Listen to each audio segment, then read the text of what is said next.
기도드립니다. 이 예배의 주인은 주님이시오니 주께서 영광 받아 주시옵소서. 하나님, 이 자리에 나올 때 여러 가지 아픔과 어려움과 힘듦과 고통 가운데에도 하나님을 만나기 원하여 온 자들이 있습니다. 하나님, 위로하여 주시고 하나님이 주시는 평안 가운데 모든 환난과 어려움을 이겨나갈 수 있도록 하나님 인도하여 주시옵소서. 병석에 누워있는 성도들을 불쌍히 여기시고 긍휼히 여기사 마음껏 주의 전에 나와 예배드리고 마음껏 하나님을 찬양할 수 있도록 하나님께서 회복의 역사가 일어나게 하시고 치유하여 주시옵소서. 하나님, 고통 중에 주님만 바라보며 기도하는 성도들의 기도를 들으시사 응답하여 주시고 오늘 말씀 들을 때 하나님 위로가 되게 하여 주시고 온전히 주님만 의지하는 심령이 되게 하여 주시옵소서. 예수님 이름으로 기도하옵나이다. 아멘. 네, 말씀 제목을 보시겠습니다. 시작. 환난 중의 기도. 네. 인생을 살다 보면 고난이 올 때가 있습니다. 고난은 없었으면 좋겠는데 우리가 사는 모든 세상이 선악과를 따먹은 이후 자연 만물까지 가시덤불이 생기고 엉겅퀴가 생기고 여자는 해산하고 남자는 일하고 그러면서 점점점 복잡한 세상 가운데 우리는 고난을 피해갈 수 없게 그렇게 살아가고 있습니다. 그게 현실이고요. 그런데 예수만 믿으면 행복해야 되는데 왜 그러지? 그런데 성경은 그렇게 말하고 있지 않습니다.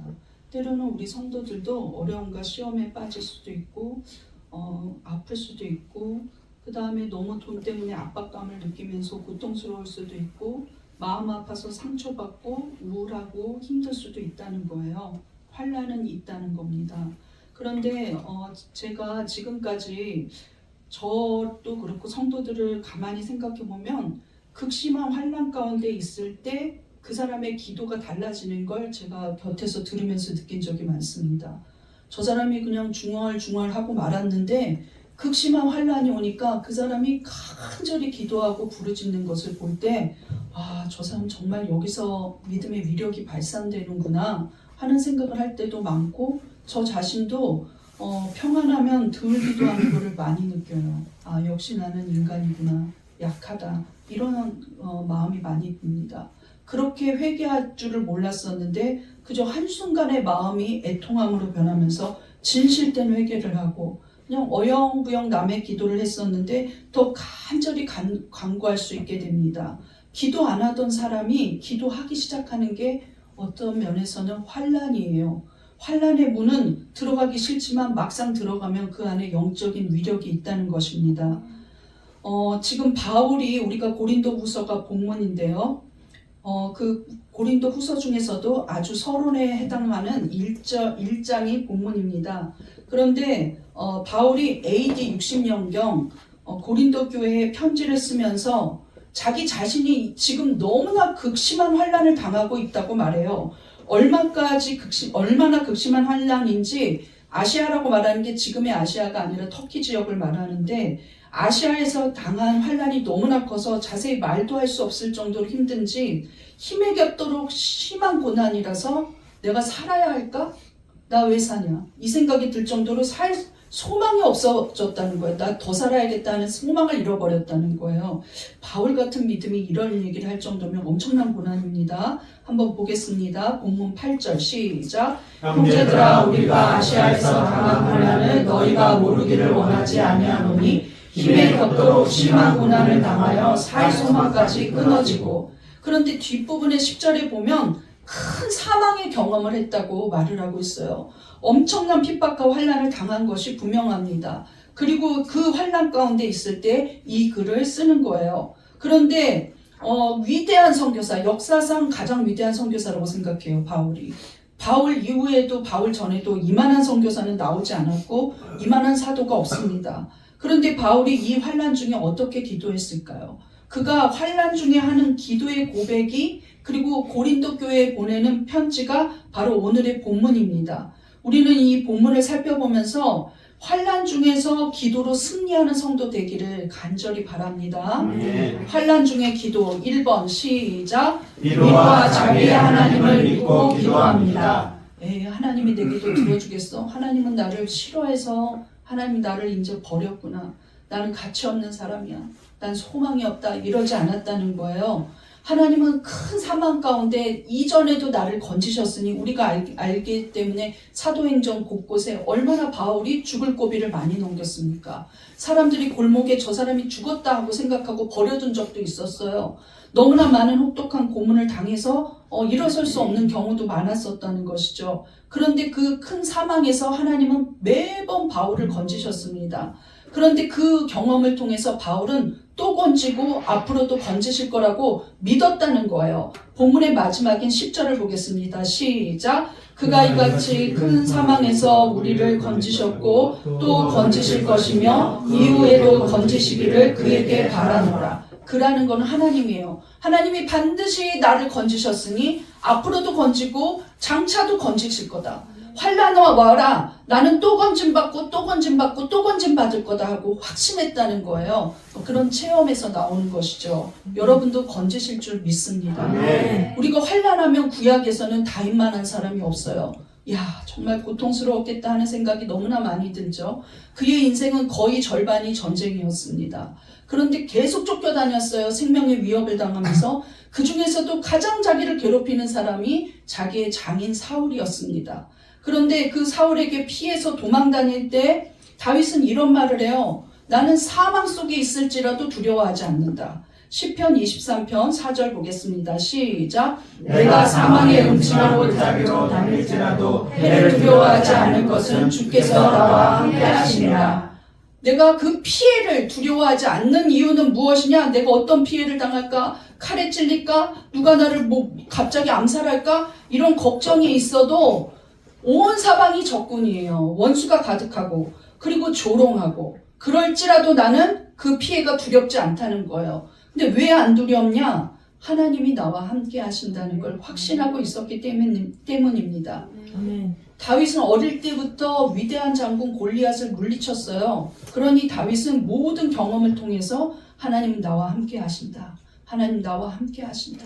하나님 지금도 나와 함께 하신다. 나는 혼자라도 혼자가 아니다 하는 생각을 했다는 거예요. 그런데 영어 성경은 좀 더 그 사망의 그 기운을 강력히 표현하고 있어요. The shadow of death 하고 죽음의 그림자가 바로 앞에 있다. 그러니까 그림자는 여러분 발 앞에 있죠. 이렇게 가까이 있다는 거예요. 곧 죽을 수 있다는 거예요. 그런데도 주님이 나와 함께 하신다는 그 믿음 안에서 그는 모든 공포와 두려움을 물리쳤다는 겁니다. 저절로 물러가지. 제가 공황장애 걸려봤었잖아요. 마음을 편안히 가져 편안히 가져. 나중에는 그 말이 너무나 괴롭더라고요. 왜냐하면 편안히 갔는데 두려워요. 편안히 가졌다고 생각하는데 공포스러워요. 곧 죽을 것 같은데 편안히 가져 편안히 가져. 편안히 못 갖는 병을 가졌는데 편안히 가져 편안히 가져. 이게 이런 것 같다. 폐병 환자한테 기침하지 마 기침하지 마 참아봐. 이거랑 똑같은 고문이다. 고통스럽구나 이 생각을 했어요. 그런데 주님 바라보면서 기도하고 이전에 제가 병 고침을 받은 경험이 어릴 때부터 너무 많았기 때문에 나를 고치시고 나를 환난에서 일으키시고 고통의 문제에서 나를 해결하신 하나님은 반드시 나와 함께 있는다. 사람의 말로는 위로를 못 받는데 하나님을 바라보니까 위로가 되기 시작하더라고요. 아, 하나님이 오늘도 살려줬다. 월요일날 죽을 것 같았는데 화요일날 살았구나.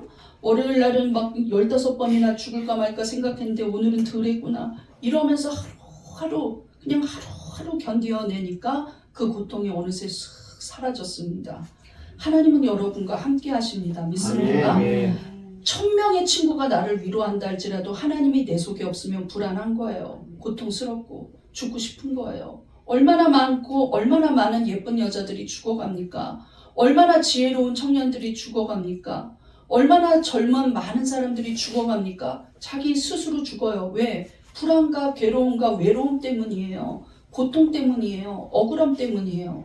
근데 하나님이 알아주신다면 문제될 게 없습니다. 믿습니까? 아멘. 다윗도 여러 번의 그 죽을 고비를 넘기면서 얻은 교훈이 무엇이냐? 주님은 나를 홀로 두지 않는다는 거예요. 우리 한번 마지막 그 문장만 읽어보겠습니다. 시작. 주께서 나와 함께 하시리라. 다시 한번 시작. 주께서 나와 함께 하시리라. 주께서 나와 함께 하시는 그 순간이 죽음의 사망의 골짜기일 수도 있고 죽음이 엄습해 올 수도 있습니다. 나는 해결 못해. 나는 이제 끝났구나, 내 인생 끝났다 하는 순간일 수 있어요. 그런데 그 발치에 온전히 나를 사로잡고 있는 분은 나의 주님이시라는 겁니다. 믿습니까? 네. 결코 미리 실망하거나 포기하지 마시기 바랍니다. 다윗도 오늘의 저자 바울도 공통점이 있어요. 두려워하지 않았다는 공통점이죠. 왜 그런 두려움이 없었습니까? 환난에서 구하신 하나님을 미리 체험했었기 때문이에요. 바울도 미리 체험했었고 다윗도 미리 체험했었죠. 여러분, 지금 있는 그 고난과 환난에만 포커스를 두지 마시고 이전에 내가 하나님 앞에 얼마나 많은 응답을 받았는지를 바라봐 보십시오. 첫째로 우리는 그 지옥의 멸망에서 벗어났습니다. 우리는 죄의 저주에서 벗어났어요. 우리의 예수님은 죽은 자의 예수님이 아니라 살아계신 예수님입니다. 믿습니까? 그 하나님은 여러분의 태초부터 지금까지 보호하고 계세요. 이미 예정하사 우리를 여기까지 인도하신 거예요. 매 순간 우리를 보호한 게 아니라 하나님이 우리를 지켜주고 한 걸음 한 걸음 동행하셨습니다. 가장 인생에서 어려울 때를 생각해 보세요. 그때를 벗어나게 하신 분은 하나님이셨습니다. 믿습니까? 우리의 지혜로 우리의 명석함으로 한 게 아니죠. 하나님이 해주셨다는 거예요. 앞으로도 그렇게 할 거라고 믿고 바라봐야 합니다. 목사님, 그때는 1번 같은 그 아주 약한 1에서 10까지가 그 고통이라면 1 같은 약한 고난이라서 이겼어요. 근데 지금 내가 받는 고난은 10이에요. 그만큼 성장했다는 겁니다. 그만큼 하나님은 더 많이 역사하실 거예요. 믿습니까? 유대민족이 바벨론에게 나라를 완전히 잃고 포로로 잡혀가서 가장 많이 그들이 한 기도는 무엇이냐면 언제까지입니까? 언제까지입니까? 언제까지입니까? 언제까지입니까? 언제까지라는 말을 굉장히 많이 했어요. 도대체 언제? 도대체 언제? 도대체 언제? 도대체 언제 고향에 갑니까? 도대체 언제 우리가 우리나라를 찾아갑니까? 도대체 언제 우리가 마음껏 주님을 부릅니까? 도대체 언제입니까? 언제까지 우리가 수모를 당합니까? 우리는 유대인입니다. 유대인 하나님의 선민국가입니다. 언제 우리가 마음껏 주님을 찬양합니까? 언제 저 성전으로 돌아갑니까? 언제까지 환난을 당해야 하는지. 이 말은 다시 생각해보면 언제 끝납니까? 하는 소리예요. 언제 이 고난이 끝납니까? 언제 끝납니까? 위대한 선지자 하박국에게 하나님이 명쾌하게 응답하셨습니다. 하박국 2장 3절 시작. 비록 더딜지라도 기다리라. 지체되지 않고 반드시 응하리라. 기다리라. 그럼 어떻게 됩니까? 반드시 응하리라. 예. 제가 기다리라 하면 다음 글씨 읽으세요. 기다리라. 반드시 응하리라. 다시 한번 기다리라. 반드시 응하리라. 반드시 응답하십니다. 믿습니까? 네. 기다려야 돼요. 기다려야 돼요. 근데 하나님은 가장 적절한 때에 가장 좋은 때에 응답하시기 때문에 인간의 시간표와 하나님의 시간표는 다르다는 걸 아셔야 돼요. 믿습니까? 네. 하나님에게는 하루가 1000년 같고 1000년이 하루 같아요. 하나님은 우리의 영성이 어떻게 변화되고 있나 그것을 보고 계십니다. 그리고 가장 좋은 미래의 때를 알고 계세요. 그때 바로 지금이다. now 할 때 하나님은 완전히 변화시키시는 분입니다. 한 번 하나님이 작정하면요. 천천히 고향으로 가는 게 아니라 확 이동시키는 거예요.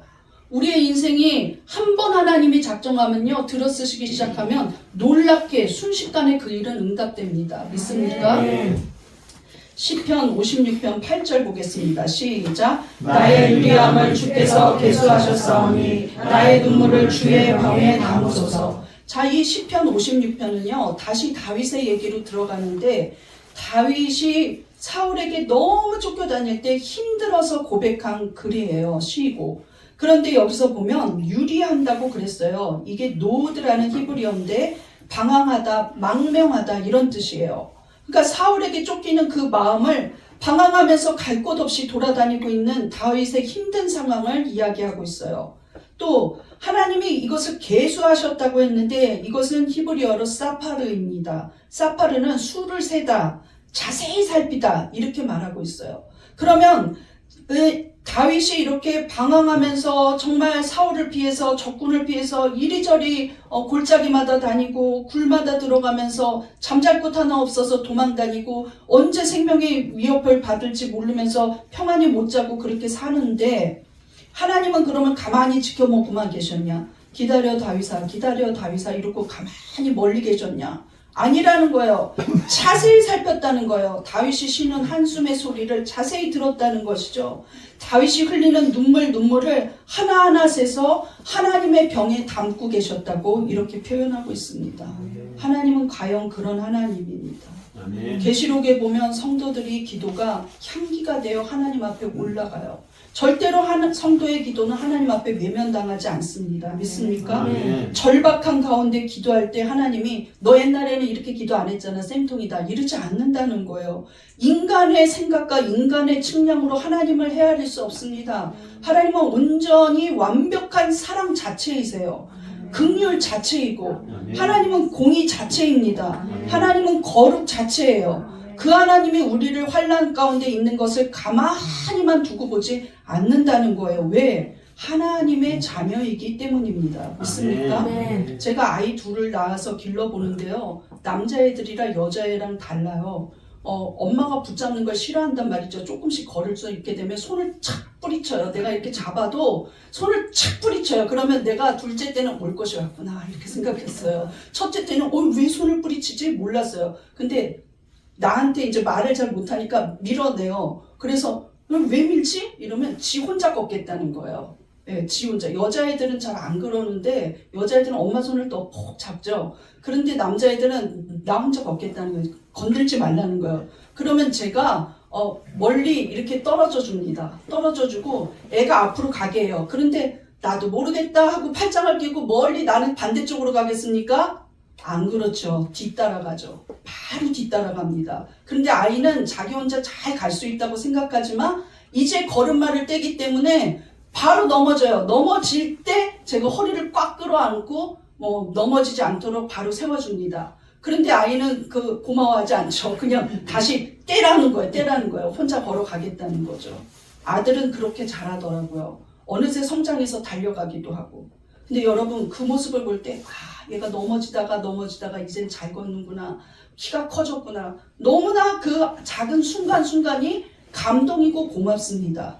여러분 우리 하나님이 우리의 아버지고 아빠라 그랬어요. 아멘. 그런데 우리 하나님이 제가 작은 시험 당할 때는 막 불평하고 염려하더니 이만큼 성장했구나.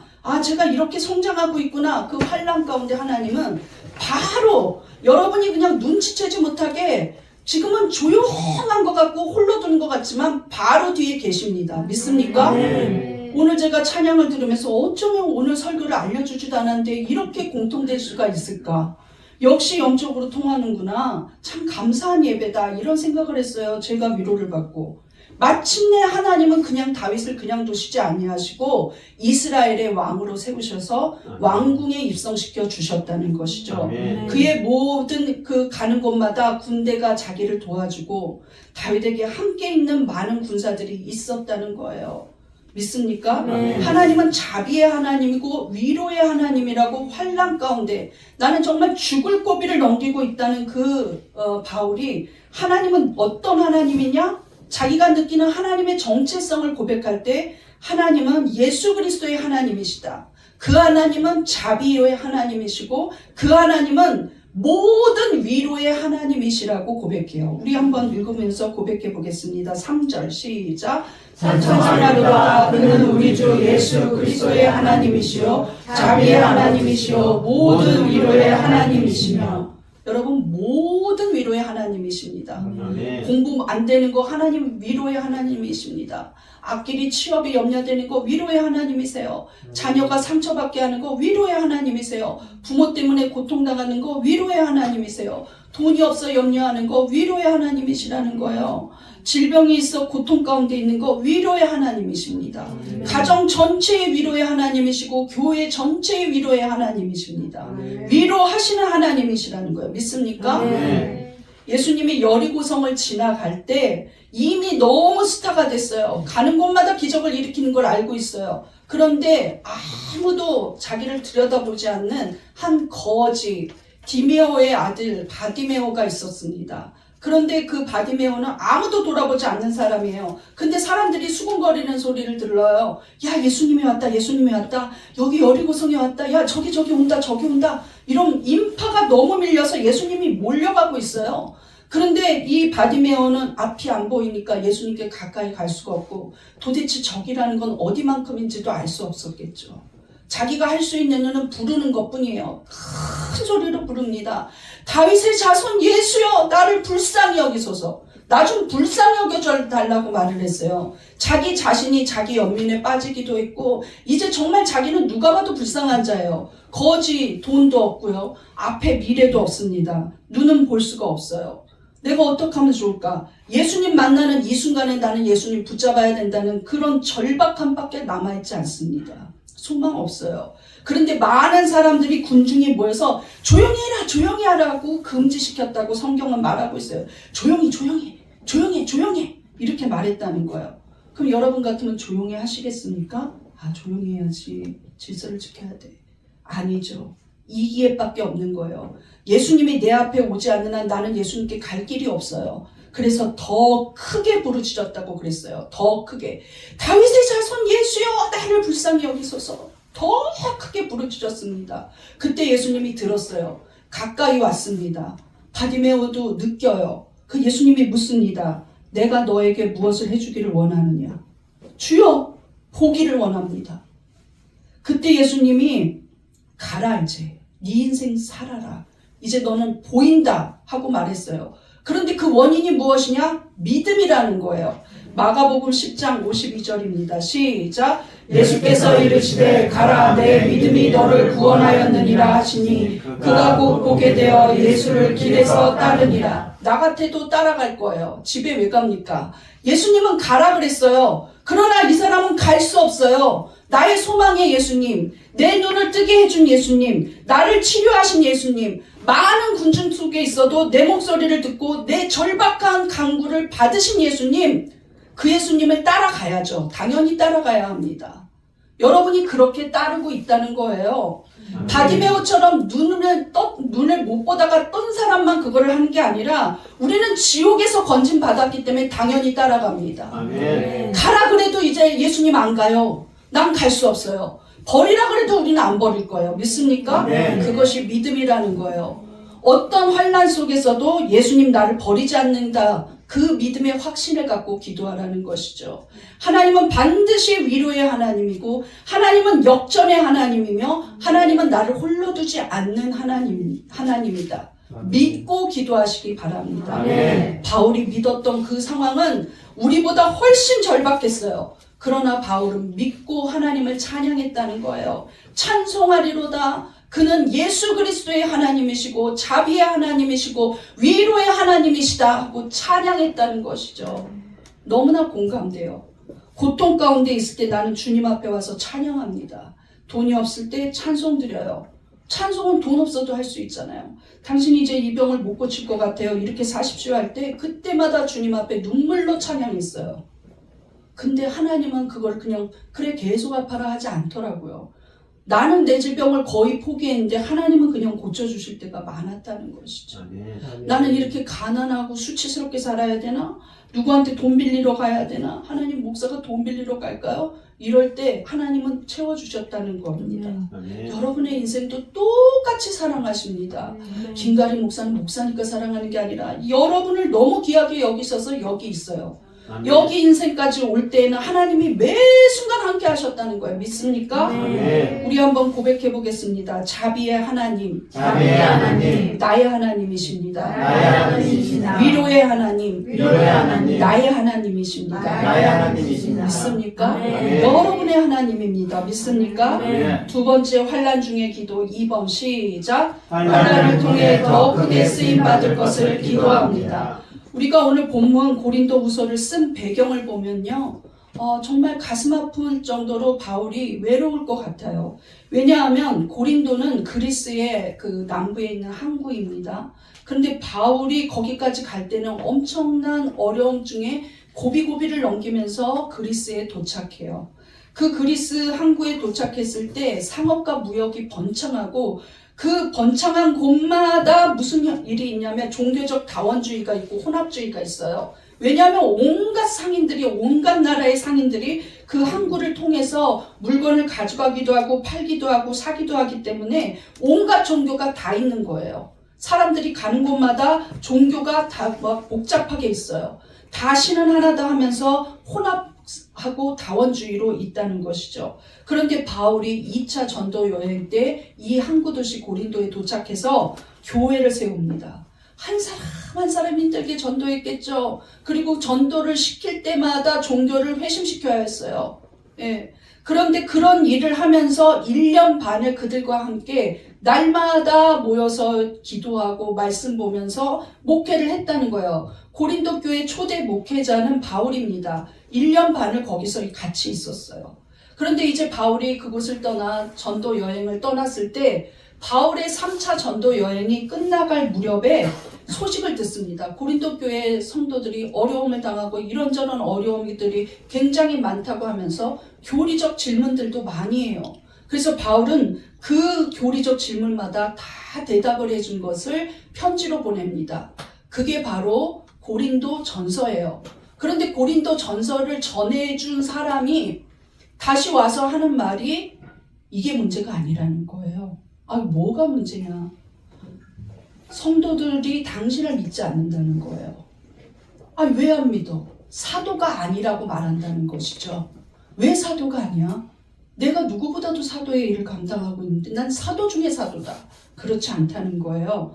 거짓 선지자가 고린도 교회에 들어와서 바울은 제자가 아니었고 사도가 아니라고 말하고 다니고 성도들은 그것에 현혹돼서 이제 바울의 사도직을 의심하고 있으니 고린도 전서 그렇게 힘들게 썼는데 믿지를 않는 거예요. 그러니까 바울은 디도편에 다시 글을 씁니다. 나는 사도다. 여러분, 김가래 목사 알고 보니까 목회자가 아닌 것 같아. 저는 사명이 아닌데 하고 있나 봐. 아유, 어떡하냐. 저 사람 집사도 못할 직분이야. 난 괴로울 것 같아요. 괴로울 것 같아요. 당신이 목사 맞아? 이런 말 들으면 고통스러울 것 같아요. 들은 적도 있습니다. 근데 고통스럽더라고요. 괴로워요. 몹시 마음이 아프고. 그런데 바울이 이 소리를 들었다는 거예요. 바울은 나랑 다르잖아요. 바울입니다. 그 위대한 선교자 바울이 생명 걸고 복음 전하고 있고 1년 반을 같이 있으면서 양육했는데 그는 인품으로 보나 예수 그리스도의 성령의 능력으로 보나 모자랄 것이 없어요. 그런데 당신 사도 맞아? 당신 사도 맞냐고? 뭔데 우리한테 편지 보내지? 난 당신이 하는 말을 못 믿겠어 하고 있다는 것이죠. 얼마나 외로웠겠습니까? 얼마나 터무니없는 고통 가운데 있었겠어요. 이제 막 예수 믿기 시작하고 이전에는 이방 종교 믿던 사람들이 자기를 평가하기를 당신은 사도가 아니라고 하는데 기가 막힐 노릇입니다. 그런데 바울이 뭐라 그러냐면 내가 이렇게 환난과 고난을 받는 거는 정말 이 고난 가운데 내가 무엇을 느끼냐면 나는 위로자가 되었다는 거예요. 모든 환난 중에 있는 자들을 나는 위로할 수 있게 되었다는 거예요. 왜? 병도 걸려보기도 하고 지금도 아프고 여전히 자기의 몸에는 어마어마한 가시가 있고 그 다음에 사람들한테 모욕당하고 고통당해보고 조롱당하고 핍박당하고 생명의 위협을 느끼고 갖가지의 고통을 느꼈더니 나는 하나님이 위로자로 쓰고 있다는 것이죠. 모든 환난 중에 있는 자들을 능히 위로할 수 있는 자가 되었다는 거예요. 아멘. 오늘 본문 4절 보겠습니다. 시작. 우리의 모든 환난 중에서 우리를 위로하사 우리로 하여금 하나님께 받는 위로로서 모든 환난 중에 있는 자들을 능히 위로하게 하시는 이시로다. 하나님은 어떤 하나님이시냐? 하나님은 나 바울의 이 고난을 통해서 모든 환난 중에서 하나님의 위로를 받았어요. 하나님의 위로를 받고 났더니 이제 바울은 어떻게 되었냐? 모든 환난 중에 있는 자들을 능히 위로하게 하는 사람으로 쓰임받고 있다고 고백합니다. 그래서 바울은 당당하게 말해요. 예수 그리스도의 고난에 참여해라. 고난이 넘치게 해라. 그러면 당신은 그것 때문에 위로자로 쓰임받는다. 그리스도의 고난이 내 안에 넘치면 그리스도의 위로도 내 안에 넘친다고 고백합니다. 5절 시작. 그리스도의 고난이 우리에게 넘친 것 같이 우리가 받는 위로도 그리스도로 말미암아 넘치도다. 우리가 받는 위로도 넘쳐요. 나는 고난만 받을 거야. 고난만 받을 거야. 좁은 길 가기 싫어. 고통만 있을 거야. 아니요. 의외로 고통 가운데 하나님의 위로가 엄청나게 있어서 그것이 성령과 교제하는 기쁨을 누리게 하는 길이 됩니다. 믿습니까? 그래서 끝까지 갈 수 있는 거예요. 그래서 끝까지 갈 수 있는 거예요. 우리의 힘으로 우리의 의지로 끝까지 못 갑니다. 옆에서 보면 주님이 있고 또 주님이 있고 또 주님이 있어. 그래서 가는 겁니다. 좁은 길이라도 나는 주님과 함께 가는 길을 택하겠다. 저 세상 사람들이 즐거워하고 편안해하고 평강이 있다고 하고 야 행복하다 행복하다 해도 그들 속에 있는 예수 그리스도가 없는 삶을 나는 들여다보고 싶지도 않다는 생각이 들 때가 많다는 것이죠. 여러분 역시 그런 경험을 하고 있습니다. 믿습니까? 그래서 바울은 나중에 고린도후서 6장에 보면은요. 야 나는 지금 정말 이 고난 가운데 하나님이 나에게 하는 말씀은 내가 하는 말을 들으시고 내가 받는 이 고난을 하나님이 도우셨기 때문에 나는 지금이 은혜 받고 있다. 지금이 내가 구원받는 때라고 고백하고 있어요.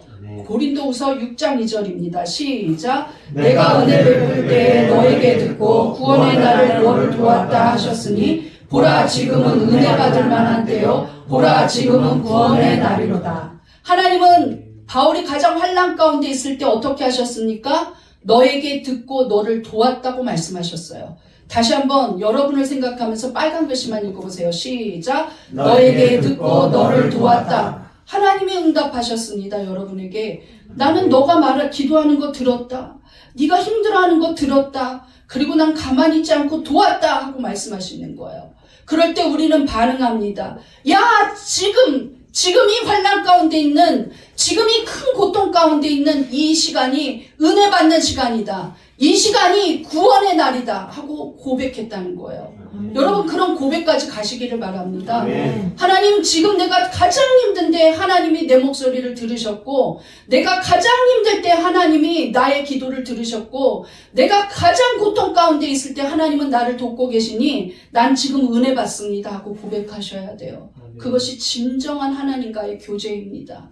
지금이 은혜 받을 만한 때고 지금이 구원의 날입니다. 제가 지금은 하면 여러분이 파란 글씨를 읽으세요. 지금은 은혜 받을 만한 때요. 지금은 구원의 날이로다. 다시 한번 지금이 어떤 때인지 여러분 선포하세요. 지금은 은혜 받을 만한 때요. 지금은 구원의 날이로다. 지금이 바로 그때입니다. 여러분 믿습니까? 아멘. 큰 환난 가운데 있습니까? 큰 염려 가운데 있습니까? 지금이 은혜 받을 때고 지금이 구원의 날입니다. 하나님의 때는 지금이에요. 이상하게도 하나님은 잘 될 때 나타나지 않고 안 될 때 나타나시거든요. 강력하게 임하세요. 그때가 하나님의 시간이죠. 여러분이 하나님의 시간의 때에 있습니다. 믿습니까? 그래서 바울은 나중에 이 6장 2절인데 10절에 이런 고백을 해요. 나는 다 가졌다. 난 다 가졌다는 거예요. 남들이 보기에는 가난한 자 같은데 난 다 가졌다. 남들이 보기에는 저 바울 이제 끝났다. 사도직을 의심받는데 어디 가서 복음 전하겠어? 이제 못 전하는 거야. 이렇게 생각한다 할지라도 난 기쁘다. 이렇게 고백하고 있어요. 우리 10절 보겠습니다. 시작. 근심하는 자 같으나 항상 기뻐하고 가난한 자 같으나 많은 사람을 부요하게 하고 아무것도 없는 자 같으나 모든 것을 가진 자로다. 여러분 어떤 사람입니까? 모든 것을 가진 자입니다.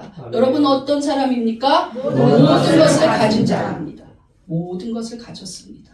하나님이 모든 것의 근원이신데 하나님의 생명이 내 안에 있고 예수 그리스도의 부활이 내 안에 있고 장차올 그 천국이 내 것인데 하나님이 내 아버지인데 여러분 남이 보기엔 가난한 자 같고 남이 보기엔 실패한 자 같고 남이 보기엔 약한 자 같으나 모든 것을 가졌습니다. 믿습니까? 이제 여러분은 어떤 것으로 반응해야 하느냐? 바울처럼 자신만 보는 삶에서 빠져나오십시오. 바울은 자신만 보고 있고 자신만 생각하고 자기 의만 있다가 빠져나왔어요. 그리고 그는 어떻게 했습니까? 남의 위로자가 되고 복음을 전하는 자가 되고 사도로 쓰임받았습니다. 우리는 이 영적 성장이 있어야 돼요. 환난을 통과했어 이렇게만 하지 않고 이것을 통하여 여러분이 많은 여파를 끼치는 그러한 사람이 되어야 합니다. 하나님은 생육하고 번성하라고 우리를 만드셨어요. 그 생육과 번성 안에는 영적인 파생력이 있다는 것이에요. 믿습니까? 아멘. 우리가 가는 곳에 예수의 생명이 전해지고, 우리가 가는 곳에 예수 그리스도의 위로가 전해지고, 우리가 가는 곳에 죽어있는 자들에게 예수의 부활의 생명이 있어야 합니다. 믿습니까? 아멘. 그래서 안 믿는 자의 위로로 쓰임받고, 죽어가는 영혼에게 복음의 생명으로 살리고, 고통과 환난 가운데 있는 자들에게 긍휼을 베풀고, 기도로 힘이 되어주는 그런 성도로 쓰임 받아야 합니다. 믿습니까? 아멘. 그저 남한테 가서 간증 하나 더 생겼다 이러는 것이 아니라, 그것을 통하여서 여러분은 세상 만방에 하나님의 위로자로 쓰임 받아야 돼요. 거기까지 하나님이 원하시기 때문에, 야, 1번 환난이 끝난 것 같은데 왜 2번이 오지? 하나님은 계속 쓰임 받게 하려고 그 일들을 행하실 거거든요. 언제까지? 여러분이 진짜로 쓰임 받을 때까지. 작정하고 쓰임 받기를 원하셔야 돼요. 나는 이 어려움을 통과했다. 내가 병이 나았다 할 때는 아픈 자 찾아가는 사람 되십시오.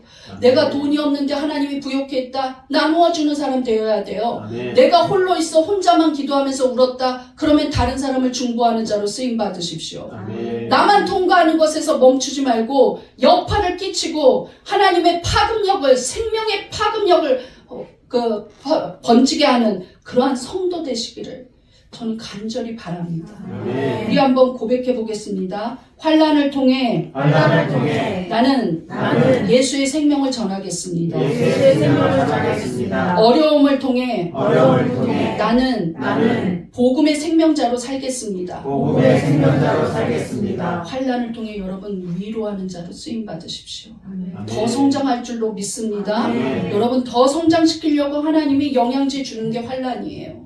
야, 이거 영양제 먹어라. 빨리빨리 성장해라. 하나님이 함께 하시니까 반드시 통과합니다. 나만 통과했어, 너도 통과해 이러지 말고 그들하고 같이 그 환난을 이겨내는 사람 되시기를 간절히 바랍니다.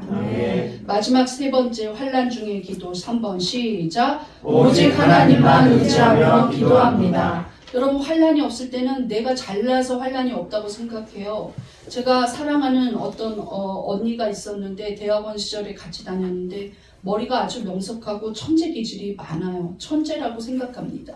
근데 제가 공황장애 걸렸을 때 약을 먹으니까 기억력이 너무 없어져가고요. 심각한 치매 증상도 많았어요.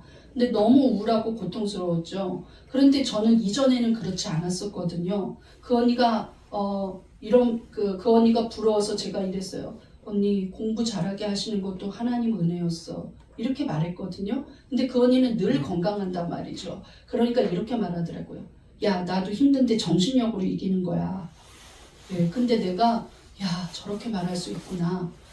실망하지 않았어요. 왜냐하면 내가 건강할 때 그렇게 생각했어요. 나는 성실하기 때문에 공부하지. 나는 정신력으로 밤새면서 공부하지. 이렇게 생각했어요. 근데 여러분 너무 막상 아프면 하고 싶은 의욕은 있으나 아무것도 못하고 주저앉고 누워있을 때가 많더라고요. 멍하니 있을 때가 너무 많아요. 무엇을 해야 될지도 기억이 안 날 때, 무엇을 해야 될지도 조차도 기억이 안 날 때가 많았다는 것이죠. 그런데 하나님께서는 나를 이렇게 사용하시는 거 보면 하나님은 능력의 하나님이십니다. 믿습니까? 성도는 환난 중에 하나님을 의지하게 됩니다. 그 환난을 통해서 얻는 가장 큰 열매는 오직 하나님밖에 없다는 걸 알게 된다는 거예요. 네. 힘에 겹도록 힘든 상처와 살 소망까지 끊어졌는데 정말 사형 선고를 받은 줄 알았다고 바울은 이야기합니다. 한번 그 부분을 보시겠습니다. 본문의 8절에서 9절 시작. 형제들아, 우리가 아시아에서 당한 환난을 너희가 모르기를 원하지 아니하노니 힘에 겹도록 심한 고난을 당하여 살 소망까지 끊어지고 우리는 우리 자신이 사형 선고를 받은 줄 알았으니. 바울은 웬만하면 이런 고백을 안 하는데 바울 서신 중에 가장 넋두리가 많은 그 편지다 하고 써놨어요. 주석가가. 가장 자기 감정을 솔직하게 말한 편지다. 왜냐하면 난 살고 싶지 않았다는 거예요. 힘에 겨웠다는 거예요. 그냥 나는 이제 사형 선고를 받았구나. 죽는구나. 이렇게 생각했다는 거예요. 그런데 바울이 그 속에서 얻은 결론이 무엇이냐? 하나님만 의지하게 되었다는 거죠. 그 하나님은 죽은 자를 살리신 하나님이시기 때문에, 부활의 하나님이시기 때문에 나는 이제 이 죽음의 끝에서 하나님만 의지할 수밖에 방법이 없다는 거예요. 그걸 알았다는 거예요. 9절 보겠습니다. 시작. 오직 죽은 자를 다시 살리시는 하나님만 의지하게 하심이라. 그가 이같이 큰 사망에서 우리를 건지셨고 또 건지실 것이며 이후에도 건지시기를 그에게 바라노라. 이 소망을 가졌던 이유는 너무나 극단적인 고통 가운데서 하나님만, 오직 하나님만, 오직 죽은 자를 살리신 하나님만 바라보는 수밖에 사람의 힘으로는 할 수 없는 고난이었다는 거예요. 우리가 어떤 고난 끝에 내가 이걸 어떻게 해결해 볼까? 돈이 모자르니 어떻게 해볼까? 그 다음에 누구를 찾아가 볼까? 누구한테 빌려볼까? 어떻게 방법을 찾아봐야지? 이런 생각하고 있을 동안에 하나님 의지하게 될 동안까지 하나님은 믿는 자를 그냥 자기 방법으로 살게 놔두지 않아요. 여러 가지 학습을 통해서 너는 약한 자야. 너는 힘이 없어. 너는 무능한 자야. 너는 나 없으면 안 돼 하고 가르치신다는 거예요. 그것이 하나님의 방법입니다. 그래야 우리가 하나님 곁을 안 떠나요. 죄성이 많아가지고요. 사람의 생각으로만 생각하면 그 인본주의를 깨트리는데 시간만 더 걸립니다. 환란이 오면 하나님이 계시면 어쩌면 이래야 하고 원망하고 불평하고 어떻게 하면 내 방법으로 어떻게 하면 내 지혜로 어떻게 하면 이렇게 이겨나갈까 이 생각 혼자 궁리하지 마시고 하나님 나를 살려달라고 매달려야 돼요. 아멘. 하나님 나는 하나님의 자녀입니다. 하나님 내가 잘못했습니다. 하나님 나는 하나님만 붙잡습니다 하고 고통 가운데 바디메어처럼 매달리면 그것을 하나님이 믿음으로 보신다는 거예요. 믿습니까? 오직 하나님을 의지하고 오직 하나님의 방법으로 해결해야 합니다. 이렇게 하면 잘 돼, 저렇게 하면 잘 돼, 이 생각하지 말고 하나님이 원하시는 방법이 있을 거다. 하나님이 원하시는 것은 무엇인가? 내가 하나님 앞에 무엇 해주기를 하나님은 원하시는지 생각하시고 거기서 실마리를 풀어야 해요. 믿습니까? 영적으로 해결하지 않으면 육적으로 더 고난당하는 거예요. 하나님만 의지해야 합니다. 믿습니까? 그래서 바울은 마침내 고린도후서 12장에 끝무렵에 가면 이렇게 고백합니다. 나는 약한 거 이제 자랑하겠다. 내가 약할 때 보니까 하나님은 더 강력히 임하신다. 내가 가장 비참하고 가장 어려울 때, 가장 능욕을 당할 때, 가장 궁핍할 때, 가장 고통스러울 때 하나님이 강력히 임한다는 걸 고백했다는 거예요. 고린도후서 12장 10절입니다. 시작. 그러므로 내가 그리스도를 위하여 약한 것들과 능욕과 궁핍과 박해와 공고를 기뻐하노니 이는 내가 약한 그때에 강함이라. 이제는 아예 약한 거를 기뻐하게 생겼어요. 이제 바울은 고난이 오는구나 기쁘다. 하나님이 얼마나 더 크게 역사하시려고 믿게 되었다는 거예요. 여러분 아멘. 고통 가운데 믿음으로 나가시길 바랍니다. 아멘. 이스라엘 백성이 이집트를 나와서 하나님이 해방시켜줘서 홍해 바다까지 건너지 않았습니까? 그리고 이미 이집트에서 10가지 재앙을 통해서 하나님의 역사를 많이 체험했어요. 그런데도 하나님 앞에 돌이키지 않아요. 그 3일 뒤면 가나안 땅에 들어갈 수 있었는데 40년을 방황했습니다. 왜 그랬습니까? 불평하고 원망하고 또 불평하고 또 불평하고 그냥 3일을 못 참아요. 계속 불평하니까 돌고 맨날 그 자리를 돌고 그냥 광야에서 40년이에요. 마침내 그들은 들어가지도 못했습니다. 하나님이 새로운 계명을 줄 때 이렇게 말씀하세요. 내가 너희들한테 왜 만나 주었겠느냐? 도대체 너희들을 왜 불기둥 구름기둥으로 인도했겠느냐? 왜 홍해를 건너게 했겠느냐? 기적을 체험하라고? 내 능력을 보이고 싶어서? 아니라는 거죠. 하나님만 붙잡고 살아라. 모든 것은 하나님의 말씀 안에 그 길이 있다. 말씀대로 살아야 되는 줄을 알게 하려고 내 말씀대로 사는 거룩한 백성으로 삼고 하나님의 제사장 국가로 삼고 너는 내 소유라는 것을 인정하게 하려고 여기까지 왔다 하고 말하는 거예요. 일찍 인정했으면 일찍 끝났을 텐데. 신명기 8장 3절입니다. 시작. 너를 낮추시며 너를 줄이게 하시며 또 너도 알지 못하며 내 조상들도 알지 못하던 만나를 내게 먹이신 것은 사람이 떡으로만 사는 것이 아니요 여호와의 입에서 나오는 모든 말씀으로 사는 줄을 내가 알게 하려 하십니다. 여러분 환난 당할 때 어떤 성도가 저한테 누누이 얘기했었어요. 목사님 저 너무 어려워서 큐티 못해요. 목사님 저 너무 힘들어서 큐티 못해요. 목사님 저는 너무 힘들어서 기도에 못 나와요. 목사님 저는 너무 힘들어서 기도하지 않겠어요. 야 이거 어떡하나 달래고 얼레도 안 되는데 결국에는 결과가 안 좋은 거를 봤어요. 그게 해결이 안 된다는 거죠.